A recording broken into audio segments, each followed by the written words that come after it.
Hello everyone, welcome to the Tuesday, April 1st edition of Market Opening Bell. The market is eyeing developments in the US tariff war, with Hong Kong stocks trending downward on Monday.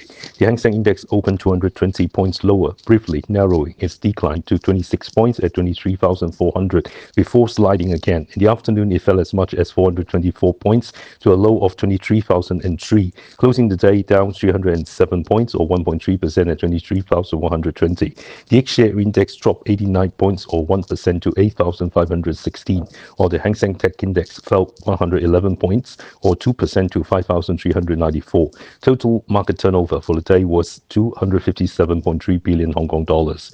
For March, the Hang Seng Index rose 178 points or 0.8%, marking its fourth consecutive monthly gain. For the first quarter, it surged 3,059 points or 15.3%, while the tech index soared 20.7%. In mainland China, the Shanghai and Shenzhen markets continued their adjustment in the afternoon, though losses narrowed toward the close. The Shanghai Composite Index hit the low of 3,317 and closed at 3,335, down 16 points or 0.5%. The Shenzhen Component Index fell to a low of 10,427 and closed at 10,504, down 103 points or nearly 1%. The CSI 300 Index dropped to a low of 3,872 and closed at 3,887, down 27 points or 0.7%. Combined turnover in Shanghai and Shenzhen reached 1.2214 trillion yuan, up 102.5 billion yuan from the previous day.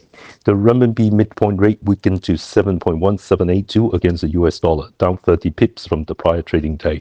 In spot markets, the onshore renminbi hovered around 7.25 in the morning, while the offshore renminbi stood at 7.26. On the economic data front, China's official manufacturing PMI for March rose to 50.5, a one-year high, up 0.3 points from February, signaling an accelerating expansion in manufacturing. The non-manufacturing business activity index climbed to 50.8, up 0.4 points, and the composite PMI output index rose to 51.4, up 0.3 points, both hitting 3-month highs.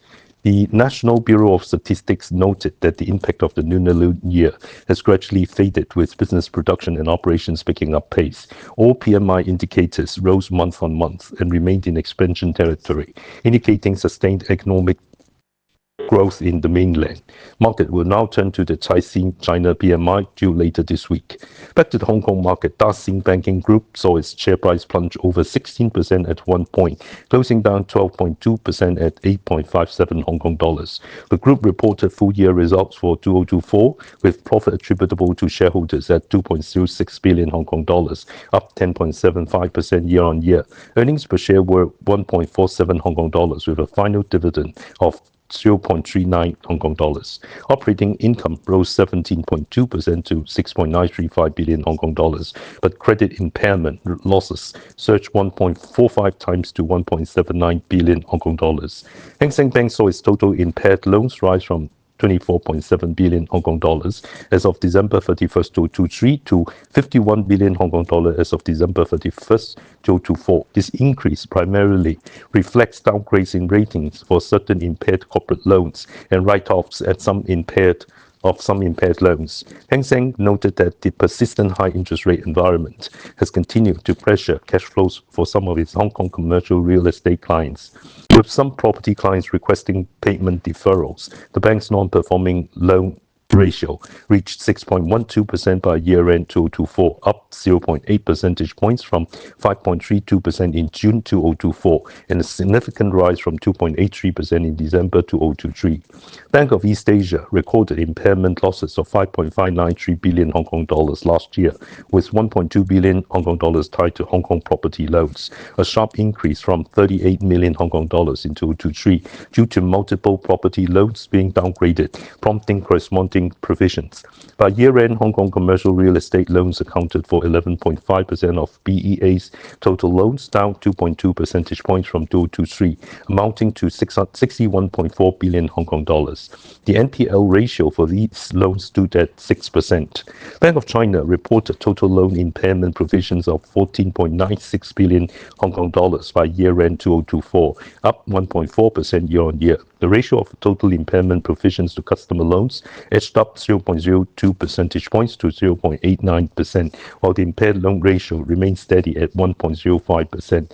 By year-end, the delinquency and restructured loan ratio for residential mortgages was 0.06%, up 0.04 points year-on-year, and the credit card charge-off ratio rose to 1.82%, up 0.43 points.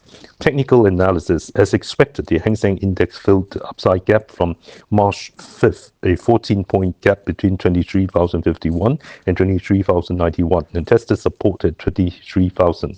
We anticipate 23,000 will eventually give way, with the next support at 22,550. Using Fibonacci retracement, this uptrend saw the index rise 6,203 points from a January 13 low of 18,671 to a March 19 high of 24,874.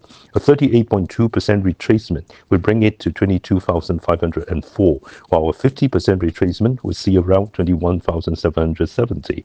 The Hang Seng Tech Index has already broken below its March 4th low of 5,359 in the 50-day moving average, with the next support at 5,150. Over the past months, the tech index appears to have formed a small head and shoulders top pattern, now reaching the neckline support with a measured downside target near 5,100. Using Fibonacci, this uptrend rose 2,027 points from a January 13 low of 4,168 to a March 7 high of 6,195. A 38.2% retracement would hit 5,420, and a 50% retracement would reach around 5,182. US stocks fell initially but later rose on Monday. The Nasdaq index dropped over 2.2% in the early session but closed at 17,299, down just 23 points, a decline of 0.14%. The S&P 500 index fell as much as 1.7%, hitting a 6-month low but ended at 5,611, up 30 points, a gain of 0.55%. US President Trump announced that reciprocal tariffs to be reviewed on Wednesday would be imposed on all countries with no exemptions. Capital flowed into safe haven stocks, with Walmart and Coca-Cola rising 3% and 2% respectively, driving the Dow Jones Industrial Average up 417 points or 1% to close at 42,001. For the first quarter, all three major indexes recorded declines, with the Nasdaq and S&P 500 dropping 10.5% and 4.6% respectively, marking the worst performance since 2022.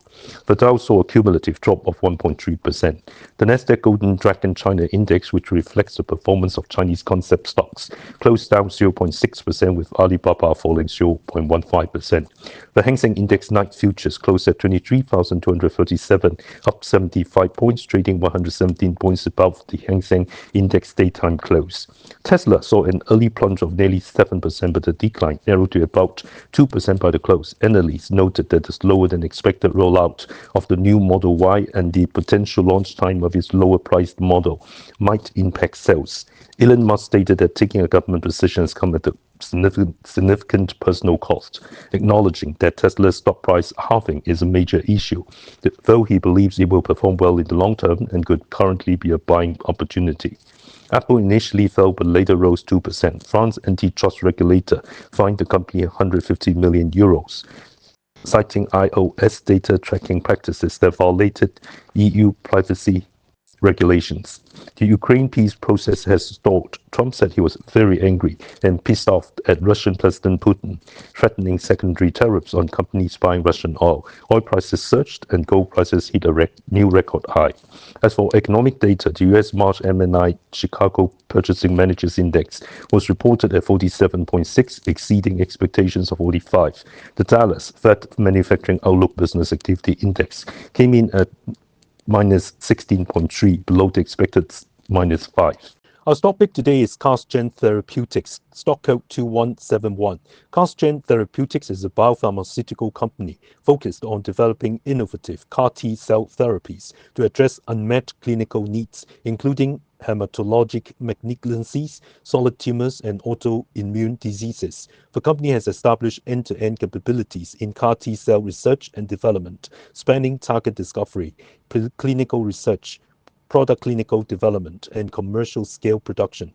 Through in-house development of new technologies and a product pipeline with global rights, the group aims to tackle challenges in existing CAR T-cell therapies, such as improving safety, enhancing efficacy against solid tumors, and reducing treatment costs. The group has independently built GMP-compliant production capabilities to support a vertically integrated CAR T manufacturing process, including the production of plasmids, lentiviral vectors, and CAR T cell products.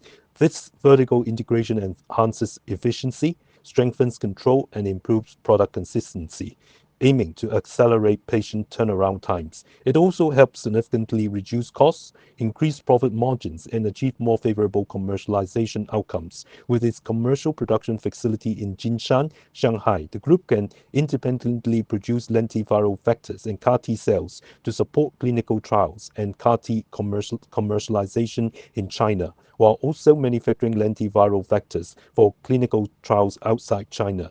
In 2024, the group achieved its first significant milestone in its development journey. Its flagship product,丨was successfully approved and launched for the treatment of adult patients with relapsed or refractory multiple myeloma. Through a partnership with Huadong Medicine,丨commercialization in mainland China has progressed smoothly. This milestone is not only significant for the group, but also brings new hope and treatment options to multiple myeloma patients in China. The Jinshan facility is committed to providing stable support for丨commercial production and is expected to offer reliable backing for the upcoming commercialization of Centrivel upon NDA approval from the NMPA, ensuring sufficient market supply for both products in the coming years. Recommendation: buy at 15 Hong Kong dollars, target price $17, stop loss at $14.1. I personally do not hold the above stock.